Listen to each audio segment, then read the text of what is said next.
Eestimaale on kaevusid ehitatud juba peaaegu 1000 aastat. Esimesed teadaolevad rajatised pärinevad 12. sajandist ja võib vist üsna julgelt väita, et kõik inimesed joovad oma elu jooksul ainult kaevust tulnud vett. Lihtsalt kaevusid on igasuguseid. Siin on lugu ühest lihtsast kaevust. Suuresti olulisest, aga ikkagi lihtsalt kaevust. Paldiski hüdrojaam on tõenäoliselt üks maailma suurimaid ja huvitavamaid kaevusid, mis ulatub nii sügavale maapõue, et vanarahvas seda oma silmaga nägemata ei usukski. Kõige sügavam osa jaamast saab olema rohkem kui 550 meetrit allpool merepinda. Aga selle kaevuga ei tooda maa alt välja mitte vett, vaid energiat. Pika ja uhke nimega pump hüdroakumulatsiooni elektrijaam on tõeliselt roheline rajatis.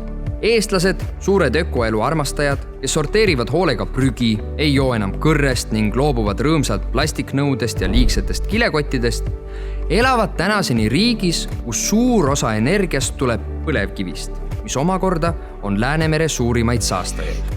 Paldiskisse rajatav hüdrojaam on suurepärane vastus küsimusele, kuidas toota energiat nii, et loodus kahjustada ei saaks, vaid meile hoopis abikäe annaks.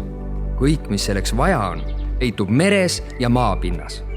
Kaevu ehitamisel tuuakse maa alt välja graniiti, mis läheb otse meie tee-ehitusse, mis tähendab, et rajatavad teed kestavad tavalise materjaliga võrreldes 1,5 korda kauem. Seega on pumpjaama lisaks olulisele rollile Läänemere piirkonna elektrisüsteemis märgatav positiivne mõju nii kodumaisele ehitusmaterjalide turule kui ka Eesti keskkonnakasutusele ja väliskaubandusbilansile. Erakordseks teeb pumpjaama rajamise tõsiasi, et koos taastuvenergiast elektri tootmisega on pumpjaamal märgatav mõju meie energiajulgeolekule, tootes aastaringselt elektrienergiat Tallinna suuruse linna kodumajapidamistele. Kuigi Paldiski hüdrojaam on tavakaevudest mõnevõrra sügavam, on absoluutselt kõik, mis tema valmistamisel tehakse, juba varem tehtud ja läbi proovitud.